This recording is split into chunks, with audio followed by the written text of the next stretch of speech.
हाँ यार, आज एनपीएल में इतिहास रचा गया है। यानी कि आप सोच सकते हैं कि एनपीएल में इतना जबरदस्त गेम पहले कभी नहीं हुआ था, मगर एनपीएल में इतना बड़ा गेम हुआ। मैं आपको बात कर दूं कि पहली दफा सुपर ओवर में मैच जाना और सुपर ओवर में मैच को जीतना। आज पोखरा वर्सेस विराटनगर बीच मैच था। उस मैच का आज मैं बात करूं कि 17 रनों से मैच को जीता गया। हाँ जी, आप सही सुन रहे हो, 17 रन से मैच को जीता गया।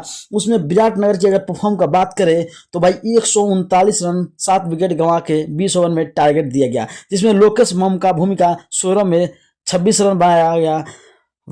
नरेश कट ने 4 रन बनाया, मार्केट गुटानी ने 5 रन बनाया, सपोर्ट एडेंस ने 45 रन की भूमिका खेला और बाने कलंग ने 19 रन की पारी खेली। भाई विराटनगर की सबसे हीरो थे जिनका नाम से सपोर्ट एडेंस ने, जो बड़े अच्छे पारी खेले। उसके बाद बैटिंग करने आई पोखरा एजेंस की मैं बात करूं कि एनडीवी गोसन ने 39 रन की पारी खेली।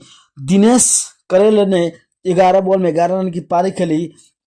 कुशल भुर्तेल ने जब बैटिंग करने आया तो लग रहा था कि आसानी से मैच जीत जाएंगे, मगर उसके बाद जब विकेट गिरना शुरू हुआ तो पोखरा का भाई सब हवा टाइट हो गया। मैं आपको बता कर दूं कि रेमन सिरफ ने गजब की पारी खेला और पहला बॉल में छक्का और चौथा बॉल में छक्का मारकर मैच को सुपर ओवर लेके गया।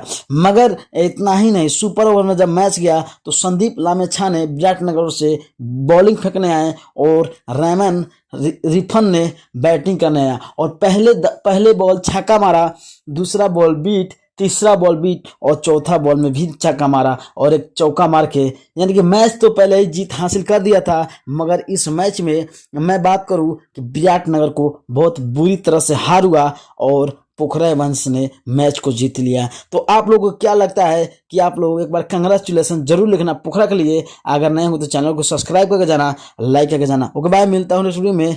जय नेपाल, जय एनपीएल।